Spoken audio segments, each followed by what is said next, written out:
welcome everyone who is here in person, yay, and also online to the last in the series of our low barrier care lectures for the month of September. We are absolutely delighted today to have another guest speaker, CJ Tobe, who is Chief of Community Health at DAP Health to speak, and also Laura Bamford after that. And so as an introduction for CJ Tobe, he is a person with lived professional and academic experience in the field of HIV, STI prevention and prevention education. As a person living with HIV, he has dedicated his career to eliminating systems barriers to improve access to healthcare and social support services for those living with and at risk of HIV STIs. In his capacity as Chief of Community Health with a master's degree in organizational leadership and 9 years of work in HIV care and prevention, he is steering DAP Health's expansion of sexual wellness services. Under his leadership, DAP Health is eliminating cost and access barriers for sexual wellness services by offering free HIV STI testing, both clinically based and in a mobile unit, strategically located in communities challenged by high HIV and STI prevalence and incidence rates among populations of Latinx and men who have sex with men. He led the development and implementation of a California certified mobile harm reduction program, as well as initiated DAP Health's partnership with MR to expand access to HIV prevention medication and HIV care virtually across the state of California. So welcome, thank you for coming to speak with us, and I'll hand over to you. Thank you. Good morning, everybody. I love the weather here. It's so much better than the desert in Palm Springs. I need to get you a shorter bio, by the way. That was way too long. It's a pleasure to be with all of you this morning. And as I started the presentation about the the housing model with DAP Health several weeks ago, I always like to start my talk with like a moment of gratitude, right? And so yesterday, I was having a conversation with somebody who was talking to me really just about health equity and stuff with COVID and just a whole lot of different things, very transparent, raw conversations. And it was brought to me that no, it's okay. And then so she brought to me, she said that there's this large hospital system. There was 1,000 employees that were EVS. And at that time, we knew EVS workers, right? Making sure everything was sanitary and clean was significantly important during COVID. And they were EVS staff are typically the lowest paid, right? Even though they're the highest need during that time. And they were asking them to pick up more hospitals. And when I say more hospitals, I'm talking hundreds, because you can imagine 1,000 EVS workers. And so they changed the policy that they had to wear certain shoes because we were still in the, the newness, basically, of the COVID pandemic. We didn't know everything yet. A lot of them couldn't afford shoes. And so what this hospital did was they were able to give 3 pairs of shoes to every single EVS worker. So that's 3,000 pairs of shoes.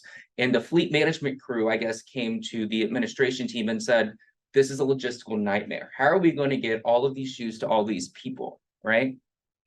And this person in administration looked at him and said, figure it out, right? And so yesterday I was grateful to have shoes because this person said I had 7 shoes under my desk when I was having this conversation, right? And to you, I just want to say thank you for figuring it out for the HIV community. As someone in rural Ohio, which I shared a little bit of my story before about an AIDS diagnosis in my early 20s, suicidal, months being homeless, right? Thank you for figuring it out because you save people like me. So that's my gratitude to all of you today because we're starting on positive notes. And today I want to talk to you about HIV care model at DAP Health in Palm Springs. I'm assuming I can control my own slides here. Awesome. So here's the history of DAP Health. I'm not going to go through the 40 years of service because a lot of you heard this in my previous presentation. But the unique thing about DAP Health when we were founded 40 years ago was we were in existence 9 years before HIV treatment medications came. And so the organization was very innovative about what kind of basically programs, holistic approach could they do to improve the immune system of people to keep them alive and healthy as long as they could, until thankfully medicine came around and was able to really help people's immune system and suppress that viral load. And so that was kind of how the first 9 years of the organization started. And then most recently, overnight, we expanded from serving 10,000 patients to 130,000 patients by acquiring Barango Health as of August 1st. So we went from 2 clinical sites to 25. So when we talk about expansion and unmet needs in the community, that's what our next 5 years is specifically going to be, is looking at the unmet needs in those communities where we currently operate clinics. And then just different services. So you think about an FQHC, we literally offer anything and everything you can think of, but optical. We have 2 housing structures on our main campus in Palm Springs, and we're going to look at expanding our housing model to our other clinical sites as well. And then obviously everything to do with primary care, infectious disease, behavioral health, and extensive wraparound services with social services, community health, and our wellness center as well. And there's that's more one Sprinter mobile clinic that's licensed under a CLIA waiver that we currently now are operating actually our harm reduction program out of that, where we have served, I believe, about 2,500 people in 6 months. And we just launched our new vending machine as well in one of the nightclubs on basically the Gay Street, Arena Street in Palm Springs. And then obviously with the acquisition of Barengo Health, we now have 8 medical mobile units, and some of them are dual dental as well. And so we're currently staffing up those and obtaining a lot of funding to make sure that we're able to provide not just sexual health care, but we're talking family care, prevention care, school physicals, mobile mammograms, all services you can think of. And then here's the Client Wellness Center. This is something that's unique when you talk about the HIV care model, right? It's more than just seeing all of you wonderful people and taking that medication, either orally or injectable, but it's the wraparound. And so this is just a little bit of information about our Client Wellness Center that's located in Palm Springs that we're going to obviously be replicating to other clinical sites as well. And the great thing is that our staff can also use a lot of these services too. So when you talk about yoga and acupuncture and massage, right? Patient wellness and employee wellness, it's all open to everybody. Okay, so now we're going to get into a little bit of the weeds, right, with our HIV care model. And I'm not going to show you one graph that just says testing, linkage, treatment, retention, because I know we've all been through that for years, right? So the first part of our HIV care model, which I believe is really the foundation, and I know as clinicians, you're going to disagree with me, and that's okay. But it's our early intervention team. They are the ones that are going to find the folks that are basically living under the bridge, the ones that are showing up. I've been out of care for 5 years.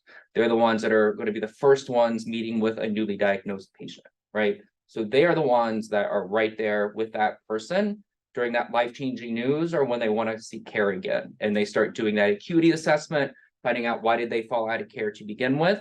What can we come up with as far as developing a plan to be able to keep you into care? And then obviously work hand in hand, obviously with the nursing team and the physician team to make sure that that plan is implemented to the best of the ability to keep that patient into care. And so that's just a list of just different social terms of health that obviously our patients face. I know your patients face, it's not unique, but just different programs and services that we offer to help kind of put a Band-Aid on those, because this is not a system level change. This is more of a reactive approach to help that person then and there and in that immediate future. And so one thing that I think has been significantly helpful was just giving track phones to people. I know that's very minor, but we have a lot of folks, specifically unhoused population and people in the trans community during the COVID pandemic. When we went to virtual, they were just no-showing appointments. They didn't know when their appointment was, they couldn't attend it. And so we immediately got 2 foundations to fund us to where we could purchase a lot of track phones. So anybody we encounter either coming into our doors or in the community who doesn't have communication access, we give them a phone. 30 free days of airtime that they can use. And then during those 30 days, they work with EIS then to get a free phone through the government for ongoing communication. So we kind of do an exchange. Once that other phone comes in, then we upload the airtime and give that phone to another client in need. And then I know funding, right? If there's no money, there's no mission. That's just how our team of EIS is currently funded. And we can have a funding conversation anytime you want, because I love talking funding. All right, so here's our HIV clinical site overview. And again, this is based on DAP Health, pre-Barengo Health. Okay, so this is just Palm Springs clinics and our one in Indio. This isn't the other 23 plus clinics and the 2 that Dr. Halpern's currently leading.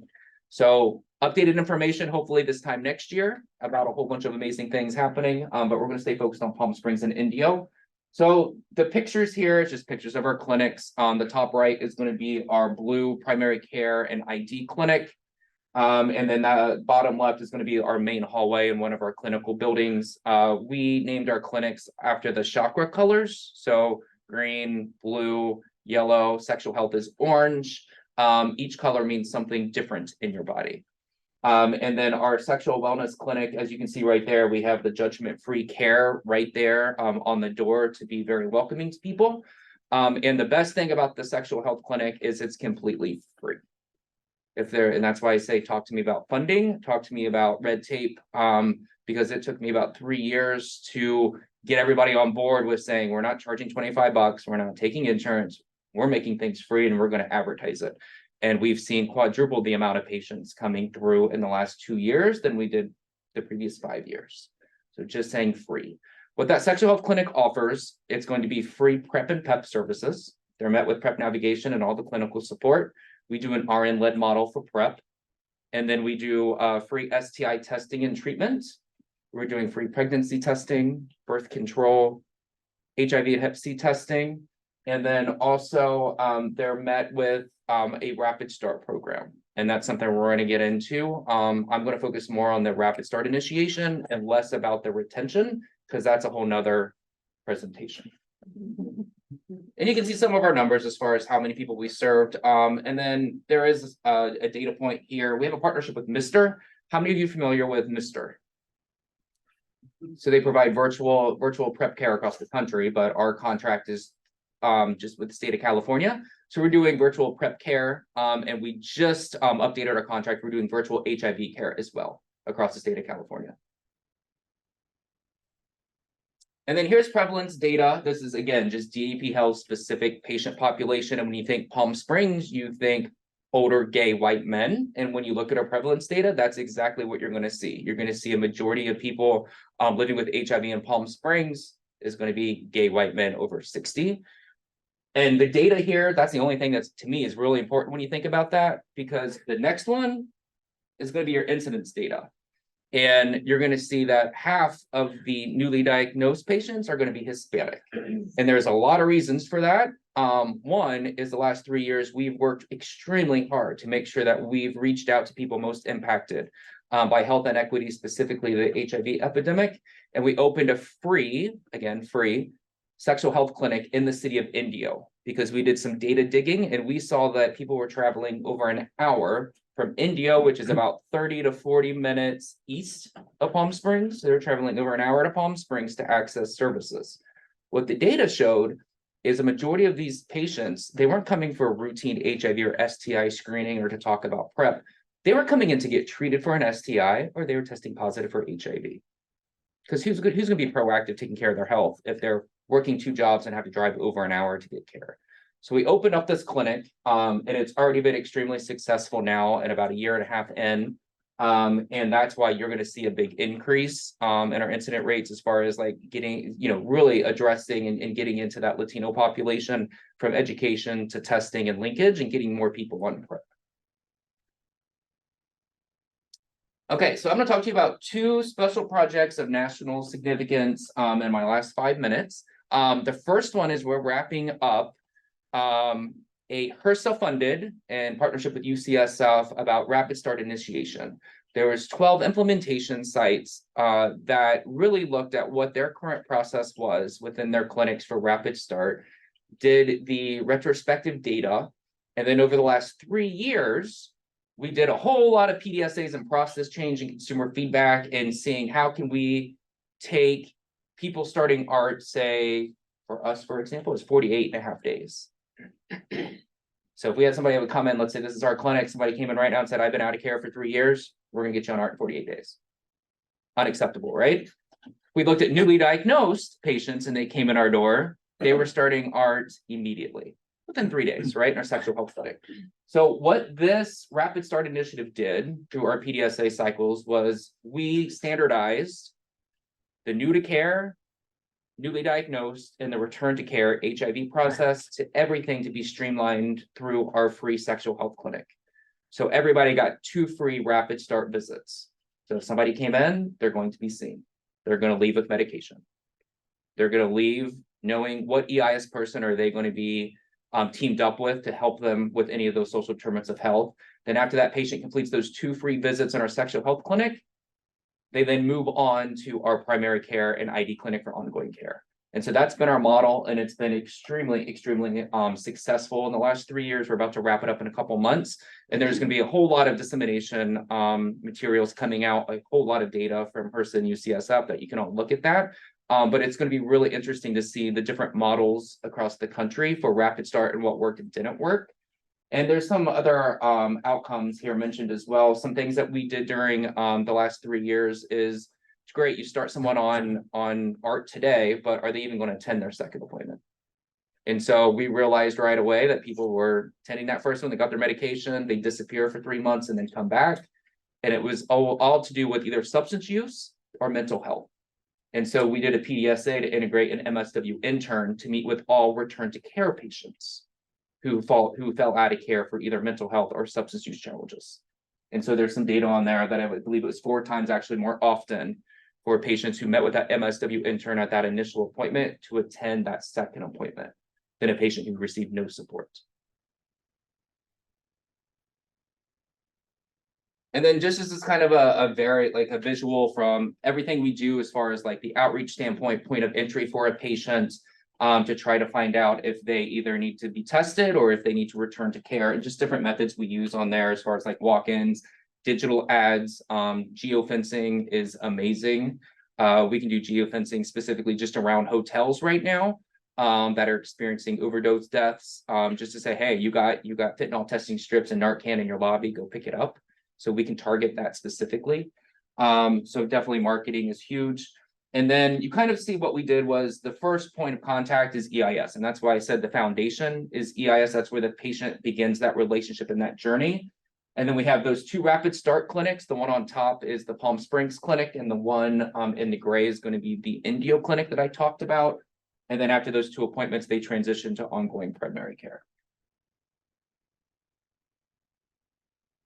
And I only put 2 slides up here to show you kind of what the process map looks like. I wish I could just do the whole presentation on this, because this is another thing I really love is the weeds about process change.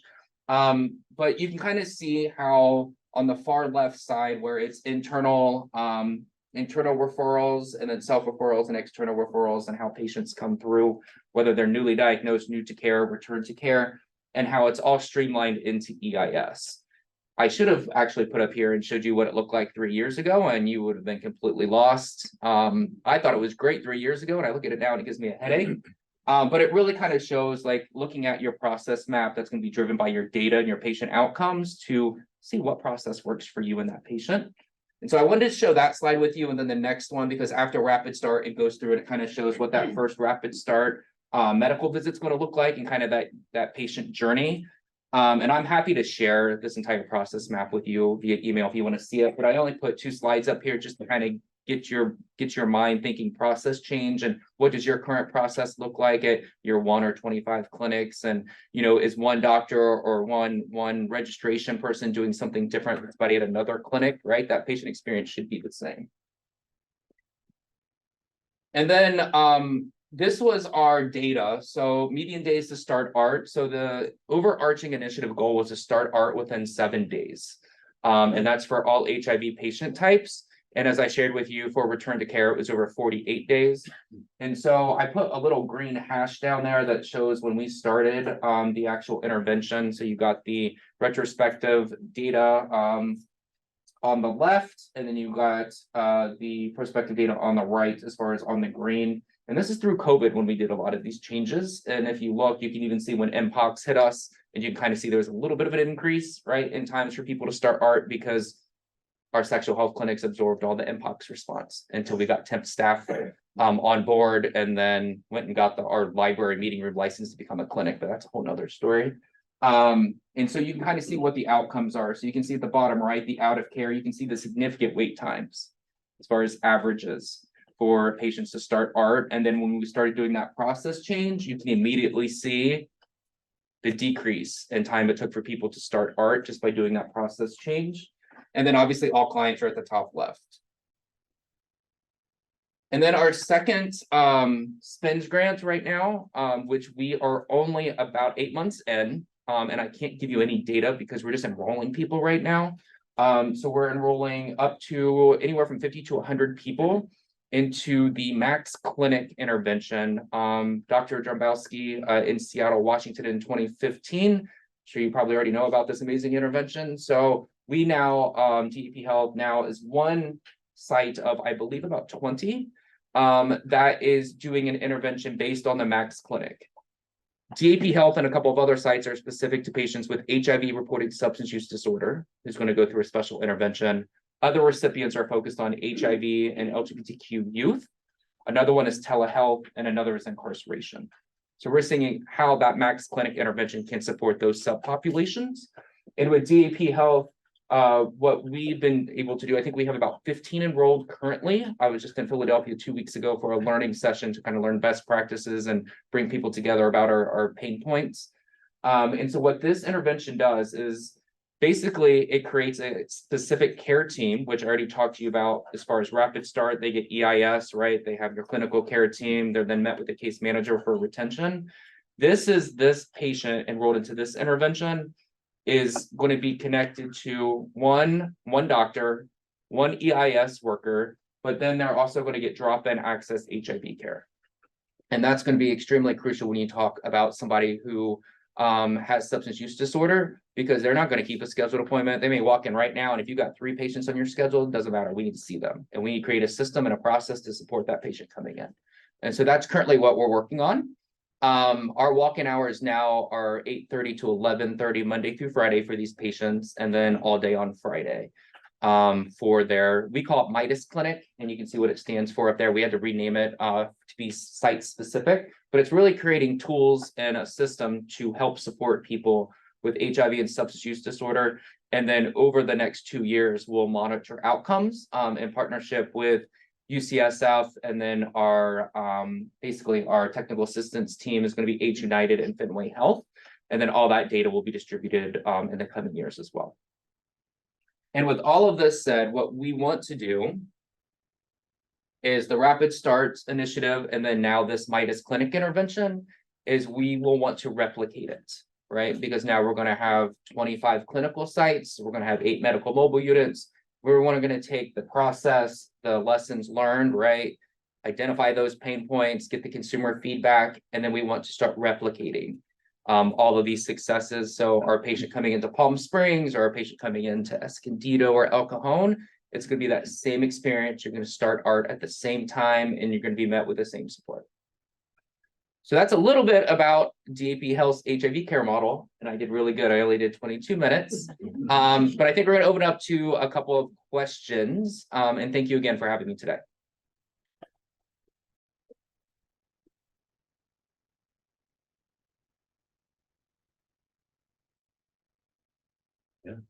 Good question, Gary. Thank you so much. That was, was a lot of things out of the water. Do you have evening and weekend hours? And if so, are they well used?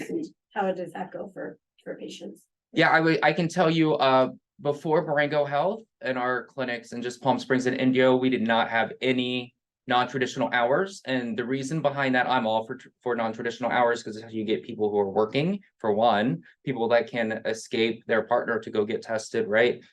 The reason we've not done it yet is because I've not been able to go to staff and say, do you want to work a weekend, knowing we've just gone through the COVID pandemic? And a lot of our nurses that we currently have are nurses who are in inpatient care, and they left that setting just to come to outpatient because they wanted weekends off. They wanted to prioritize their health. So it's going to be a team and organizational decision when we get to that point. But when you talk about, inequities in the community and access, we definitely need to be doing weekends and evenings. Yeah. Carla.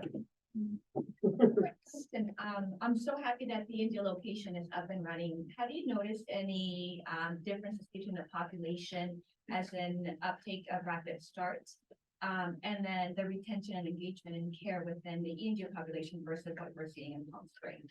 Yeah, so the first one is the patient population in Indio. It's definitely different than Palm Springs, right? So what we've noticed is probably over 65% are going to be Hispanic. And what we've seen, which we did not expect, is 18% of our population now in India are women. And so that was something that we did not expect. It's been really nice because where our Indio clinic is at, it's in a bigger building with other services, and right down the hall is an OBGYN clinic. So all the women are either starting PrEP or getting treated for an STI. And it's been a great partnership, but yeah, it's a completely different demographic.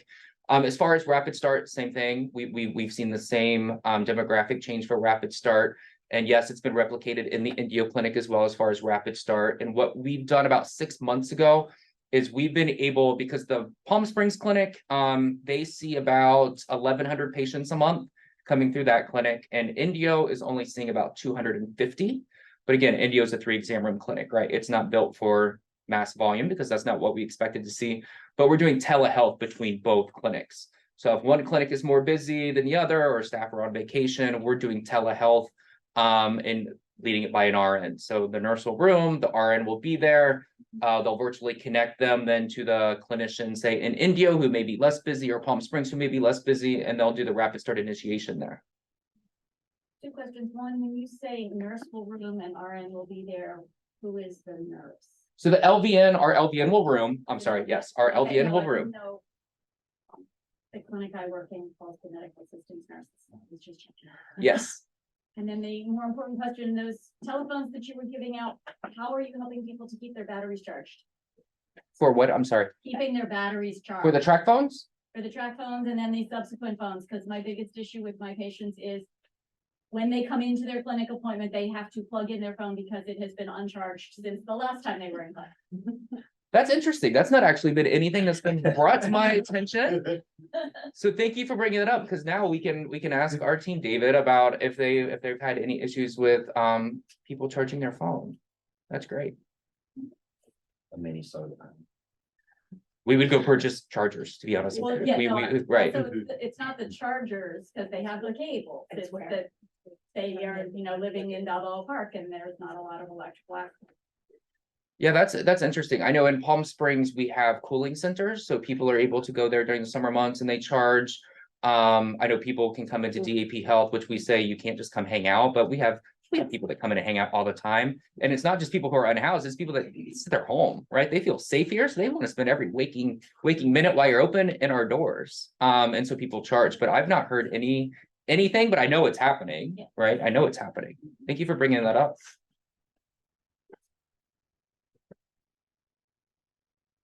Going once, going twice. And also I failed to introduce David Lopez.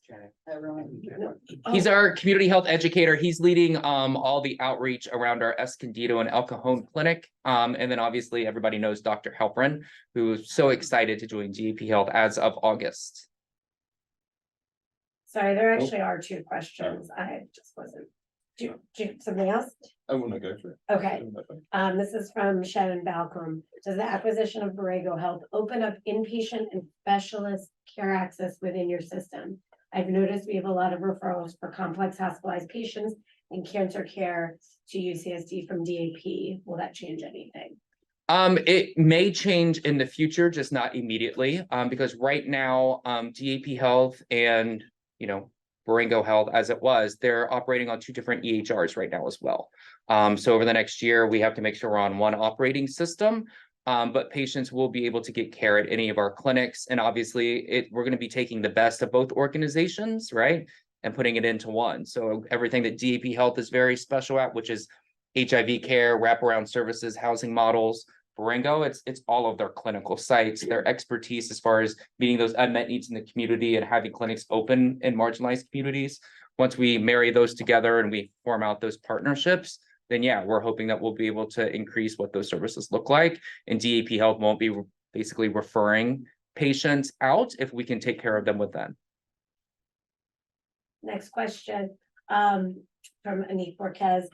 Given you've integrated HIV, STI, mental health, and harm reduction services, do you have data on the impact on overdose and suicide attempts or other mental health outcomes? I would be glad to send you data on overdose. It's been something that we've been working on now for over 3 years as an initiative, just to get a harm reduction program, syringe service program that's been licensed through the state.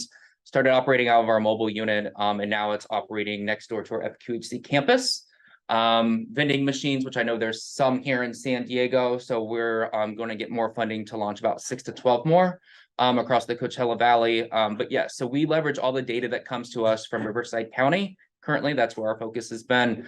And one thing that's came out of that data that's been given to us was we saw that the highest overdose deaths were occurring at the motels, hotels.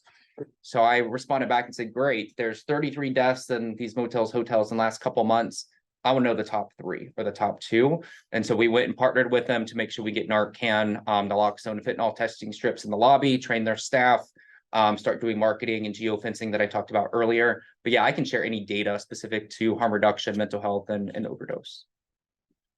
Sorry, last question. I knew this would come from Jeff Taylor. Do you have a combined, with your combined organization, do you have any geriatricians who also work in HIV care? Can you repeat that? I'm sorry. Geriatricians, do you have any doctors for older adults specifically who have geriatric care specialty who also overlap in the HIV world in your organization? Just, We yeah, don't. Dr. Huffman. Yeah, we don't have any geriatric trained physicians. We have one PA who is really focused on HIV and aging. Okay. And then an MD, Dr. Barber, who I know Jeff knows really well, who is really kind of seeing his panel is specifically for HIV and aging, but we don't have a board certified geriatrician, which would be fantastic. And probably coming soon. Yes. You know when. Okay, yeah. Thank you so much. Thank you. Much appreciated. All right. Thank you, CJ. Next up, we have Dr. Laura Bamford, who we all know well. She is a clinical associate professor of medicine and the director of the Owen Clinic in the Division of Infectious Diseases and Global Public Health. Dr. Bamford received her medical training from Jefferson Medical College. She completed her internal medicine residency at Columbia University Medical Health and her infectious diseases fellowship at the Hospital of the University of Pennsylvania. Prior to joining UCSD, she was faculty in the infectious diseases division at Penn and the medical director of Clinica Bienestar within Philadelphia's syringe service program, Prevention Point Philadelphia. She served on the mayor's task force in Philadelphia to combat the opioid epidemic and testified as a content witness in federal court in support of Safe House, Philadelphia's proposed supervised consumption facility. And she's here today to talk challengingly about Owen pop-up clinic. So thank you, Laura. Thank you so much, Tom. Thank you, everyone. About a year ago, we received funding through the County of San Diego. This is HRSA funds that are flow-through funds through the county. They're ending the HIV epidemic funds to fund a mobile unit, a low barrier unit. And it is the Owen pop-up clinic. And I didn't do this alone. I just get the privilege of talking about this today, but I want to thank my co-investigator, Tom Martin, Kathy Brown, who is our grants and programs manager at the Owen Clinic, Shannon Ransom, who's in the same capacity at our mother child adolescent program, and also Tara Busig, who is the executive director of the San Diego Harm Reduction Coalition. So this was a joint effort amongst all of us. And let me see if this, sorry. Sorry. All right. That is, I can.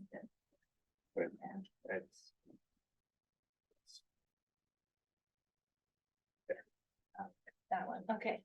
Excellent. All right. Well, sorry. It's still not going. Are you pushing? Is it this way? Yeah. Sorry. Okay.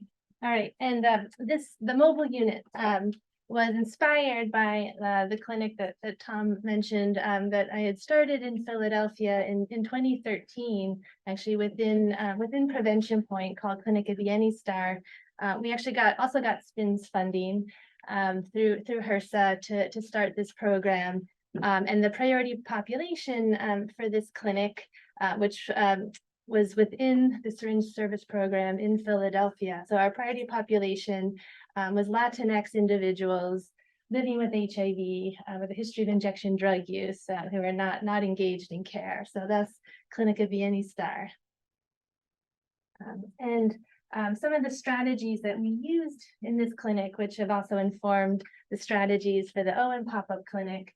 This was a collaboration between two organizations. I think CJ spoke to that too. So important in low barrier care to bring together expertise of different organizations that maybe don't have the expertise individually. So collaboration between Prevention Point Philadelphia, the syringe service program in Philadelphia Fight Community Centers, where I was also working at the time. And the clinic was located within Prevention Point at the epicenter of the co-occurring HIV, hepatitis C, and opioid epidemics in Philadelphia. So we literally took the clinic to the community, to the population that needed its services the most, and co-located medical, some of HIV primary care, hepatitis C treatment, substance use treatment, social services. We had medical case managers.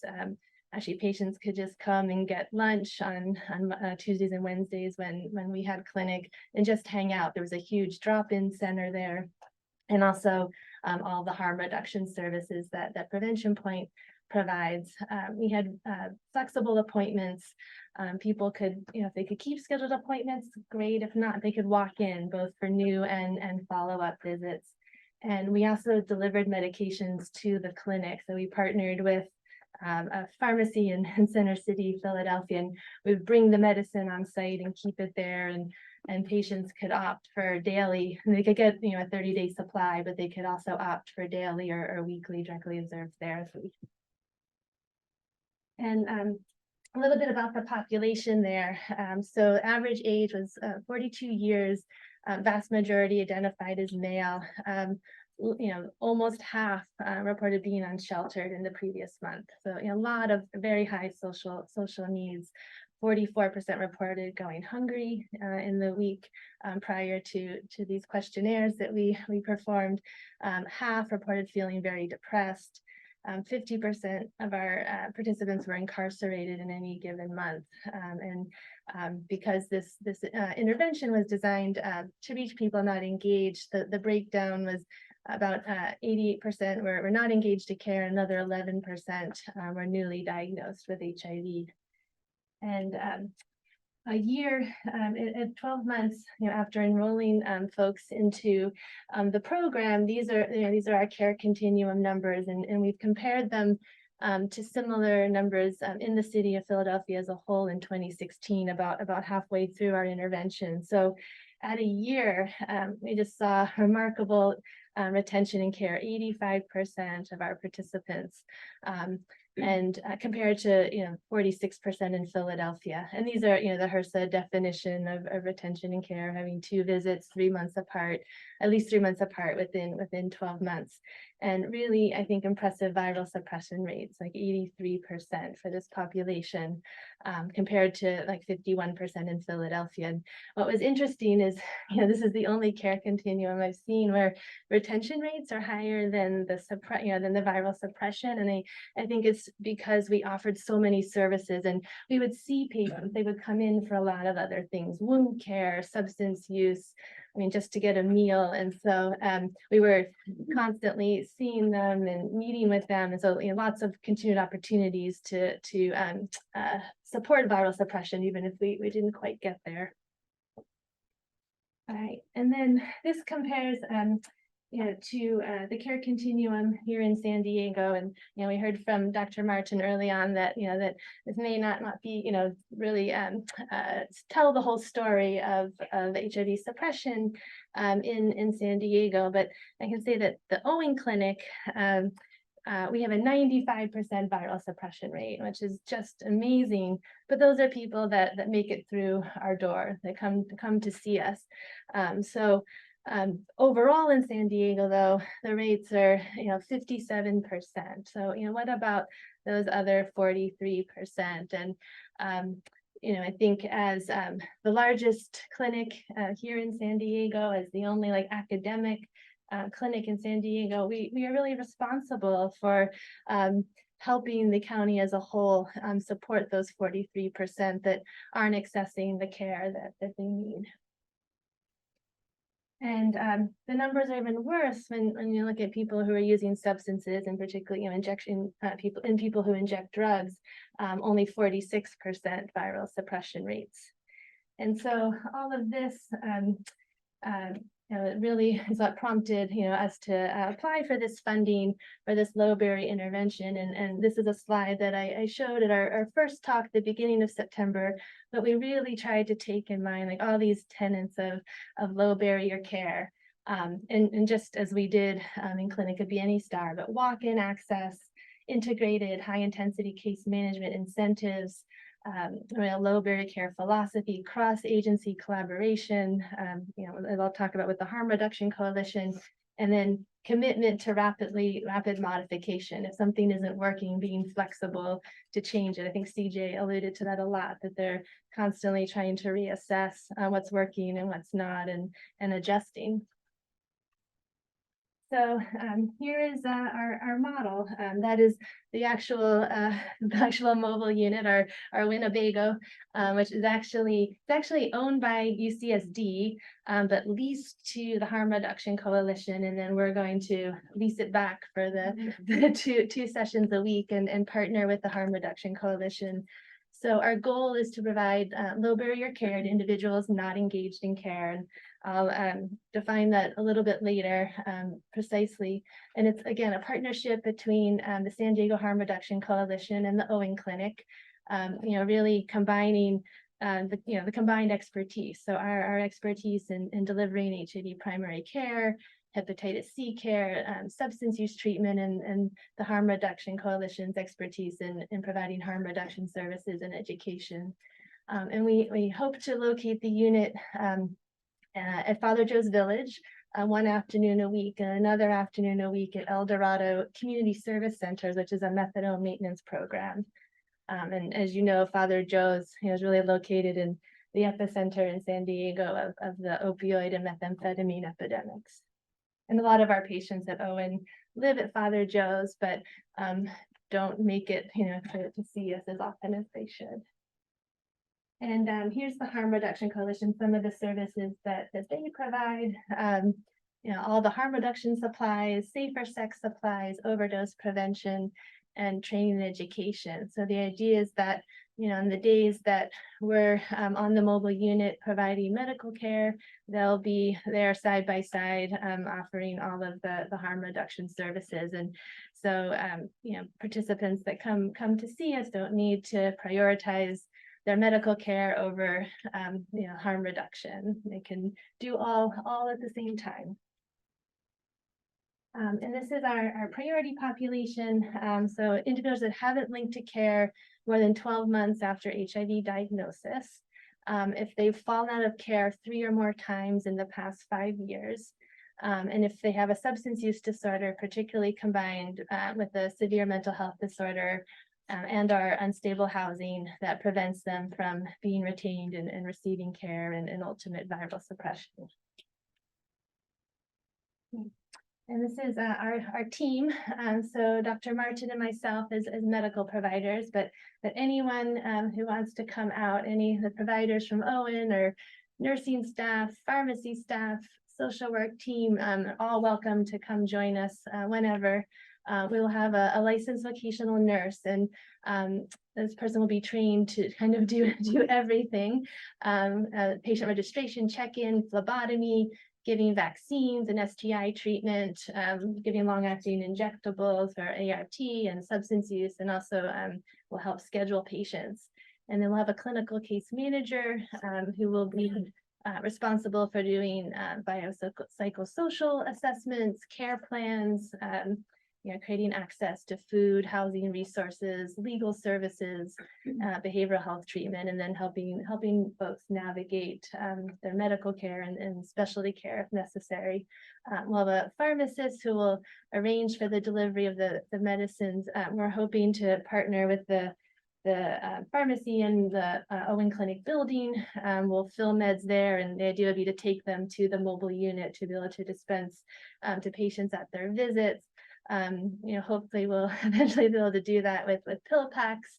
And our pharmacy team will help coordinate vaccinations to be delivered on the unit, STI treatment, and even some adherence counseling and medication reconciliation if necessary.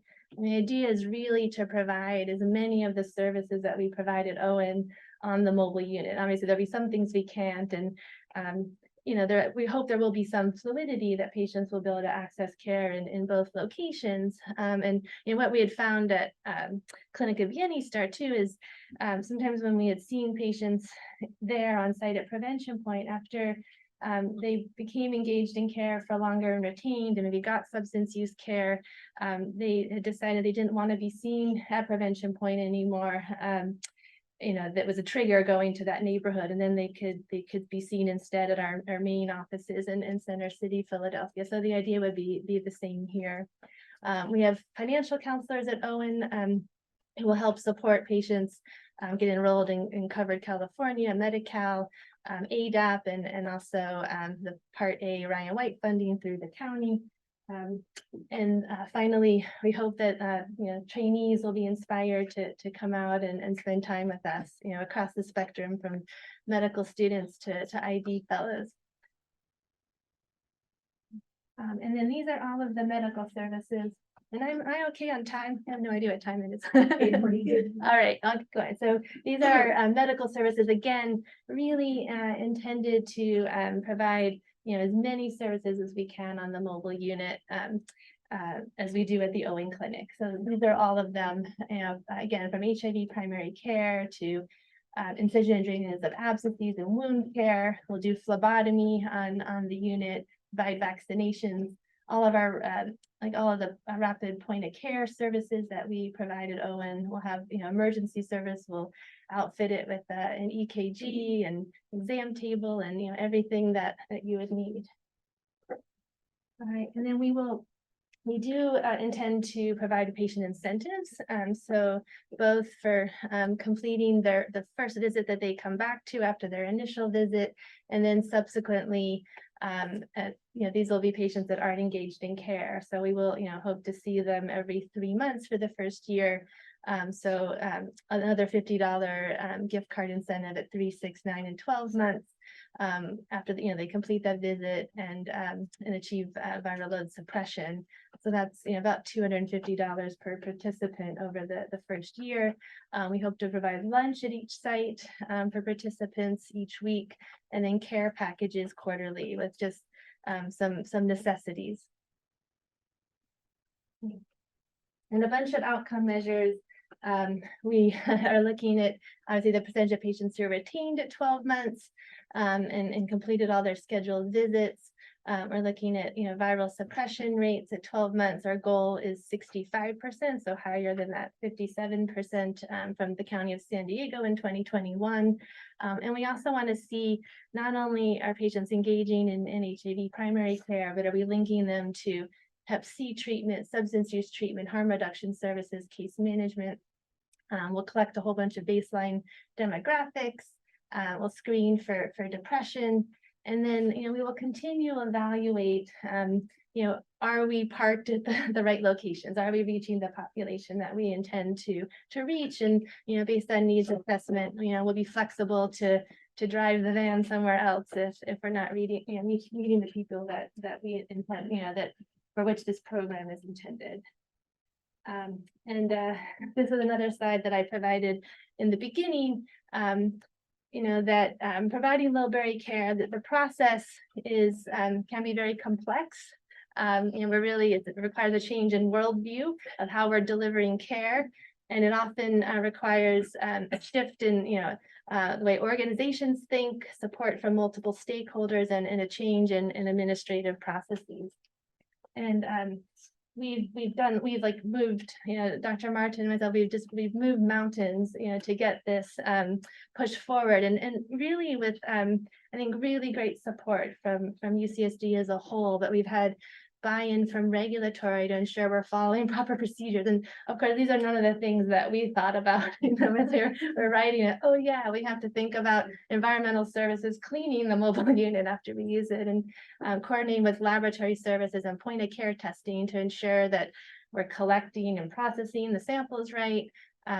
We have, a extensive list of the medical supplies that we'll need, coordinating with the pharmacy department to get all of the medications and vaccines we need. We've created a new context in Epic so we can, track, this population specifically and bill just for the mobile unit. I wrote a whole new scope of service for the mobile unit, and we're working with marketing to create some advertising materials and promote this project, and then working with Father Joe's and El Dorado on MOUs to be able to park our units there and accept referrals from them. And then after all that, after a year, it came down to this clause 2.3, there was we reached a breach with in the contractual language or the contracts between the county and UCSD, and it looks like they're pulling the funding for this. And it came down to this clause, which was related to the equipment that we're buying for the mobile unit. And what it says is the use, misuse, or failure of any equipment used by the contractor. So it's this indemnification language. And so contractor to me seems like that's UCSD, that's us. But UCSD said, no, we want to say specifically UCSD will not be liable or at risk for the use of the equipment. I don't know what you're doing with the EKG machine, Tom. Blood pressure cuff. The blood pressure cuff. And so UCSD said, can we put UCSD into the language, the language of this contract? And the county said no. And that is all. But we have this program, we've moved mountains, and so CJ is going to help us find funding. Right. Thank you all for your attention.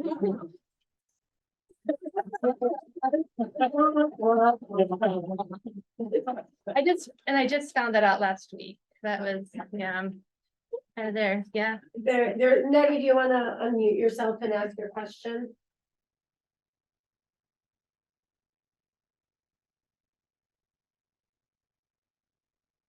Okay, I will ask it. Can you hear me, Joe? Joe, can you hear me? Yes. Oh, okay. Hi. So I had two comments actually. So Laura, I'm so sorry to hear about the contracting issue, which is one comment about just insurance in general. We do all this work with low barrier care for psychosocial barriers, but the complexity of our US healthcare system, and in this case, the complexity of the legal system are constantly getting in the way of us actually doing the things that patients need. So even if someone has substance use disorder, they could easily be on their meds if it wasn't that their substance use disorder kept them from filling out the papers to refill their insurance to get their access to their medication. So that's just a commentary. I wanted to ask Laura about funding the providers, and it sounds like maybe you had a grant for this, and maybe this contracting issue answers my question. But when I look at putting a provider on the mobile unit, it's difficult to do the math as far as will their time be well used. And so I've thought about like doing telehealth plus visits or something, because you want to have enough walk-in visits to justify the provider time. So I was curious how you guys sort of pitched that as far as justifying enough, medical work to justify the time of a clinician on the mobile unit. Yeah, thanks. Thank you for that, Nettie. So we were getting grant funded, and that would have supplemented Tom's and my time on the unit. But also, we there was a little bit of debate about that at first with UCSD, and we will bill insurance. We expect everyone will have insurance. And we also get Ryan White funding, which also supplements a lot of the salaries of our providers. So that I think, fortunately, was not the barrier. Yeah. I'm kind of aghast to hear what was the barrier actually, but yeah, I'm making the same pitch. I think that especially with telehealth, you could put in a few scheduled telehealth appointments and then plus the walk-in appointments from the mobile unit. A lot of the contacts are not billable because they're outreach contacts, but some of them are. And so with that combination and then driving to the right locations, I think it's a sustainable model, and we're kind of trying to try it, but I'm curious, we'll have to keep checking in with others on how it's going. I think the balance of the billing and stuff is something that we could learn from each other as we venture into this. Thank you, Nettie. And that's great. That's good advertisement to join the working group where we can discuss all this. I think Darcy, did you have a question? I'm sure you've already sort of thought about this and are continuing to think about, but is there any way to like not have equipment on the mobile unit so you can like just disregard that clause and then it doesn't impact, or like, because it just, you've done so much planning Yeah. and like so many hurdles that you've overcome that like for this to not move forward, but is it just like? Do you need the EKG machine? Wait, Yeah. Do we- I think, And you then know, we need an exam table and it was like a refrigerator for the vaccines, like it's, yeah. It's I don't know. refrigerator too. there's, Well, it's there's, all the Any equipment, equipment. any equipment, yeah. there's lots of backstory here. And while this was the final nail in the coffin, there were about 50 other nails that were being hammered in along the way that we tried to bend over and adjust to. Right. Yeah. And taking language in and out of the contract. And it's just funny that this was the one that, Yeah. you know, finally was kind of like the no and the no from both sides. So, Yeah, no, and we just kept saying, what about the risk of not doing this? Right, and there, you know, so there is no, I mean, there was one awardee for this grant, and Yeah. so, And I think that the disappointment is that, you know, obviously it's disappointing that people who will never face the patients that are in need have ended up killing this project, which I think is the truth of it. Which is the story of healthcare in America, right? So, yeah. Yeah. And, yeah, and It's the family health centers gets around that. How are you gonna pay your clinicians? They schedule appointments for our mobile units. So yes, you have walk-ins, but there are also people who we're expecting. So like for Yeah. our mobile mat, people get their appointment every 2 weeks. And at the time, those people don't show up, but other people show up. Yeah. So you're kind of like trying to add those extra instead of like a telehealth visit where then you have to worry about your connections. We're Yeah. just asking people to show up and then adding other people. Yeah, no, great, and that's what we had intended, and what we did in Philadelphia, the clinic of Vianney start too, and it was always super busy. I was never sitting around twiddling my thumbs, yeah.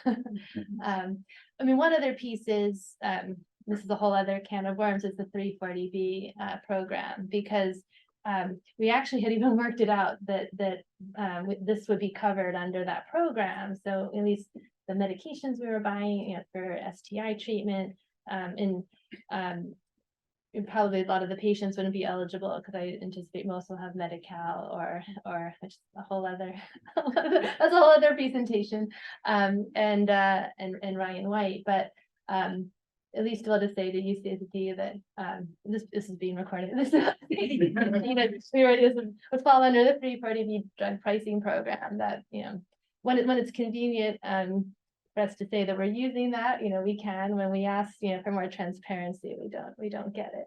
And like actual numbers that we're bringing in, and, you know, the money going back to the Owen clinic, but yes.